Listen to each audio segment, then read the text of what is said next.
जसं आपलं एक 11वी-12वीचं जेव्हा शिक्षण सुरू असतं, तेव्हा आपलं करियर आपण काय चॉईस करावा हा विषय येतो आणि माझ्या डोक्यामध्ये सारखं होतं, की मला डॉक्टर व्हायला पाहिजे. मला आवडेल डॉक्टर व्हायला. परंतु माहेरची परिस्थिती अजिबात तशी नव्हती, की मी डॉक्टर होऊ शकेल. नमस्कार, माझं नाव वर्षा चोपडे इंगळे.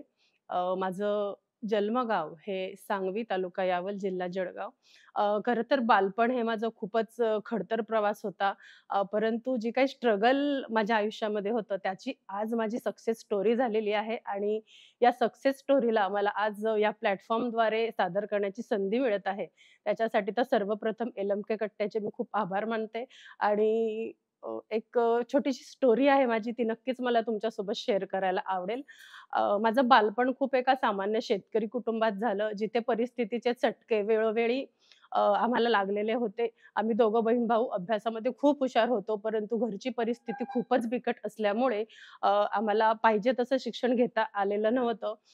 असंच करता-करता माझं ग्रॅज्युएशन झालं. परिस्थितीला सामोरं जाता-जाता मी बी-एस-सी पूर्ण केलं आणि लग्न करायला लागले बी-एस-सी झाल्यानंतर. जनरली मुलीला जेव्हा बघायला येतात, तेव्हा वेगवेगळे प्रश्न विचारले जातात. तुला स्वयंपाक येतो का? तुला काय छंद आहे? तुला काय आवड आहे? परंतु माझ्या नशिबामध्ये काहीतरी वेगळं असं घडणार होतं.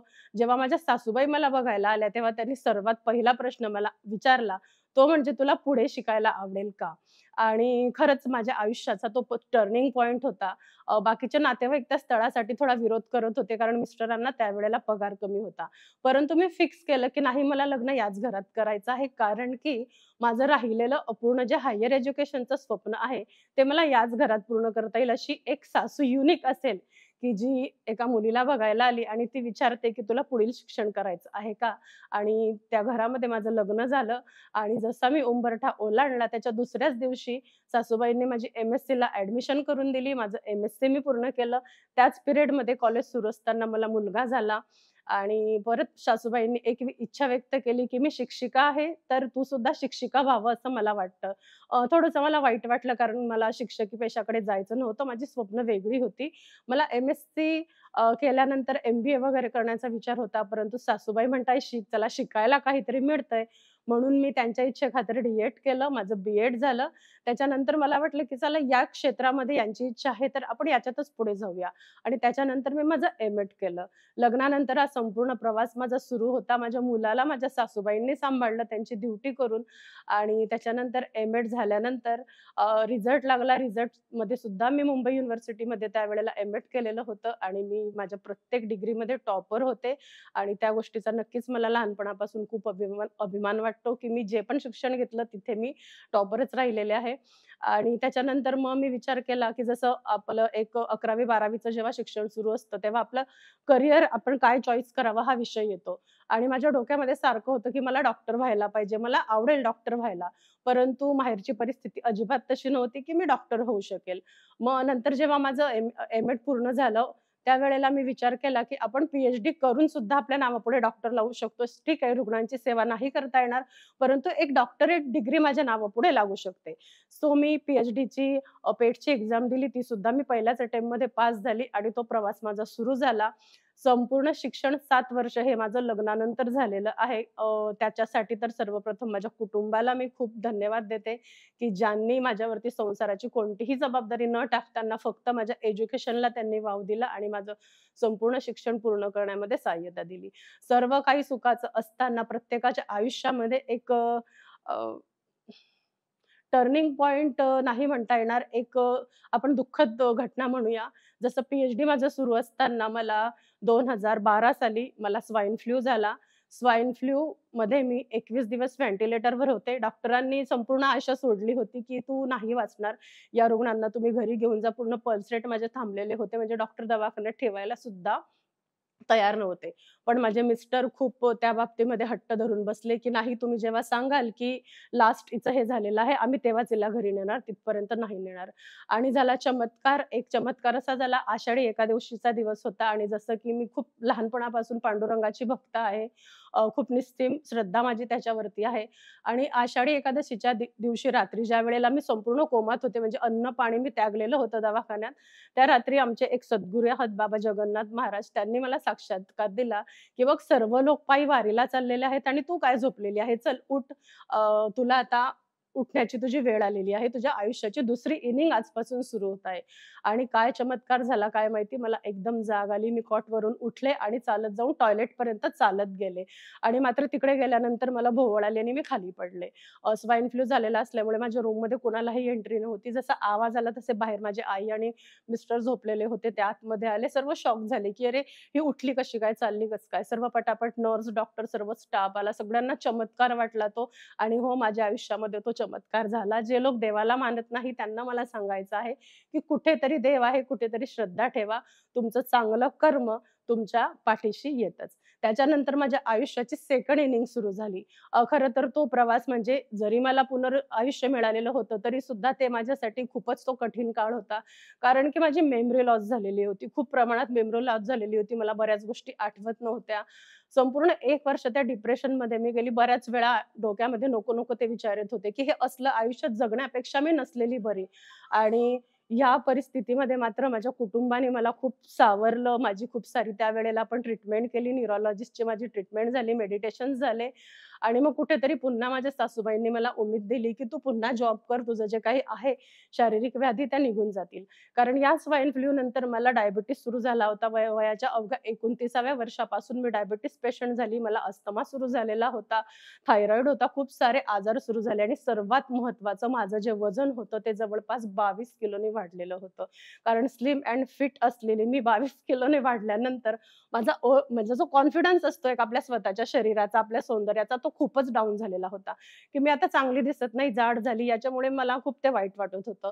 परंतु काउन्सिलिंगने भरपूर प्रमाणामध्ये फरक पडला आणि मी एक सेकंड इनिंग जगायचं ठरवलं. पुन्हा ज्या कॉलेजमध्ये मी जॉब करत होते, कल्याणला बी-एड कॉलेजला मी जॉब करत होते. तिकडे गेल्यानंतर मी 3-4 महिने नोकरी केली, परंतु माझ्या लक्षात असं आलं, की मी व्यवस्थित टीचिंग नाही करू शकत. माझी कॉन्फिडन्स लेव्हल लो झालेली आहे. मी जास्त बोलू शकत नाही. मला दम लागतो बोलताना. सो मी स्वतःहूनच जॉब सोडला.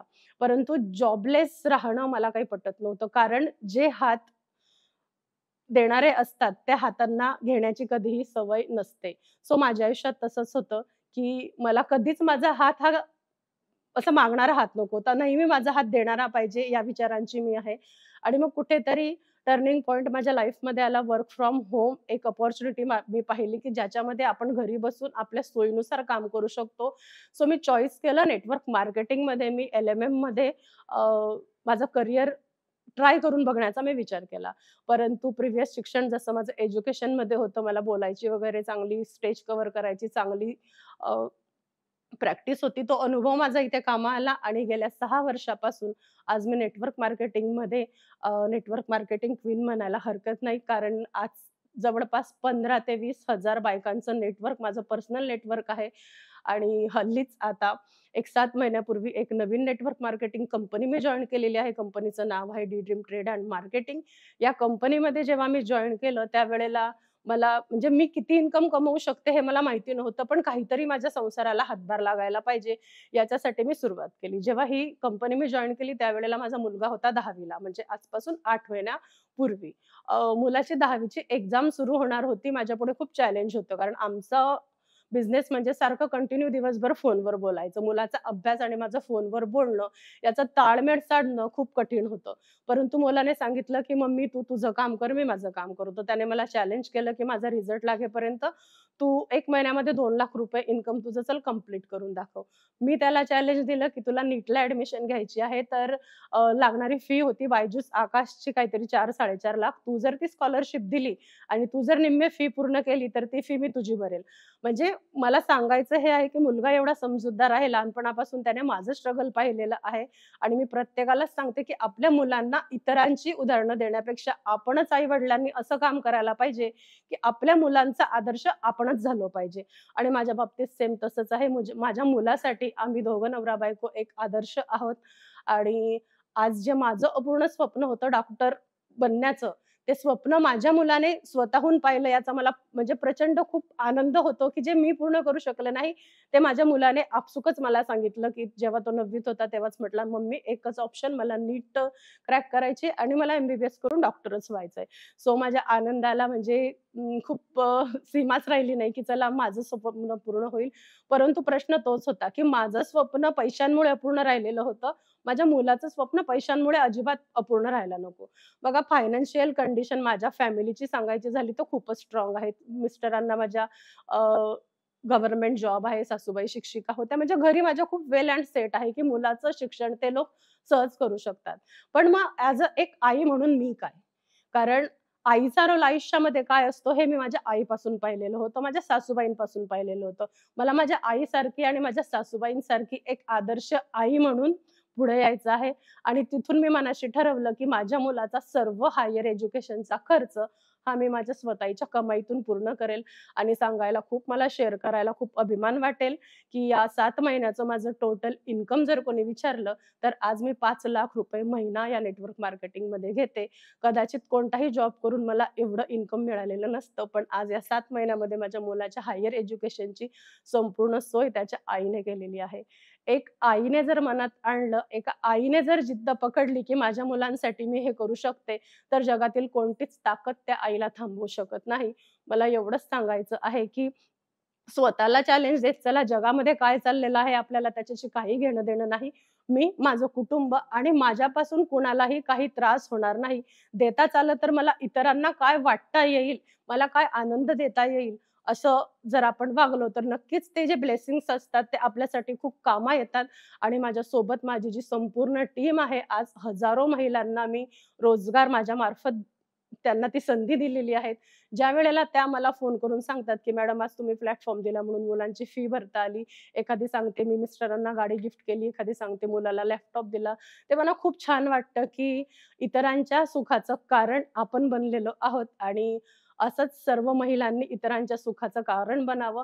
आपले मिस्टर किती कमवतात, माझे वडील किती कमवतात, याला महत्त्व नाही. मी किती कमवते, माझं स्वतःचं काय आहे, स्वतःचं अस्तित्व काय आहे, हे जर प्रत्येक स्त्रीने ओळखून जर स्वकमाईकडे लक्ष दिलं, तर नक्कीच आज कोणतीच स्त्री मागे राहणार नाही. कारण माझं स्लोगन आहे, माझी कमाई, माझा स्वाभिमान आणि प्रत्येक स्त्रीने थोडी का होईना कमाई करावी आणि आपल्या कुटुंबाला हातभार लावावा. एवढंच मी सर्वांना खूप एक विनंतीपूर्वक सांगते. जर आज तुम्ही काही करत नसाल, तर नक्कीच आतापासून सुरुवात करा. तुमचा छंद, तुमची आवड, तुमच्यामध्ये जी काही कला आहे, तिचा उपयोग तुम्ही तुमच्या संसारासाठी करा, संसाराला हातभार लावा. एवढंच सांगेल आणि लेक माहेरचा कट्टा या मंचातर्फे सारिका मॅडमनी मला एवढी सुंदर ही संधी आज तुमच्यासमोर प्रेझेंट करण्याची, स्वतःला प्रेझेंट करण्याची दिली.